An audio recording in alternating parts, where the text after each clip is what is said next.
સુલતાનપુર કાજલબેનની માથે બળાત્કાર થયો તો ત્યાં સાહેબે બોલાવ્યા, ખાસર સાહેબે ત્યાં બોલાવ્યા. એટલે ત્યાં અમને બોલાવ્યા, ત્યાં જઈને એવું કીધું કે કાજલબેન માથે ગેરવર્તન કરતા હતા. એટલે મેં સાહેબને એવું કીધું કે સાહેબ તમે ગેરવર્તન હું કામે કરો છો? એમ કરતા મને મારી માથે માર્યો સાહેબે, થપ્પડું માર્યું, માર્યો, બધું માર્યું. ને પછી ત્યાંથી પછી ત્યાં લઈ ગયા ઓફિસે જઈને મને માર્યો. ત્યાં મારતા મને લોકઅપ કર્યો. લોકઅપ કરીને પછી ત્યાંથી મને મામલતદારમાં રજૂ કર્યો. મામલતદારમાં રજૂ કરીને હું 10 વાગે જામીન માથે છૂટ્યો. ત્યાંથી છૂટીને હું દવાખાને દાખલ થયો. હું ત્યાંથી પછી અમારી ફરિયાદ મેડમ લેવા આવ્યા હતા, અહીંયા ગોંડલના સિટી પોલીસ એ આવ્યા હતા. ને પછી એ ફરિયાદ ત્યાં દેતા પછી અમે રાજકોટ એસપી ઓફિસે ગયા.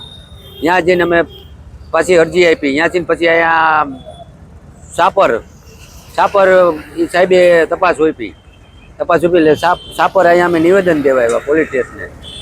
ત્યાં નિવેદન દેવા આવ્યા એટલે અહીંયા અમે અરજીમાં નિવેદન દઈ ગયા. અને નિવેદન દઈને અમે જઈએ છીએ. અમે સાહેબને એમ કીધું કે અમારી સંભાળ લેજો ને અમારી કાયદેસરની કાર્યવાહી કરજો અને અમને ન્યાય દેવડાવજો.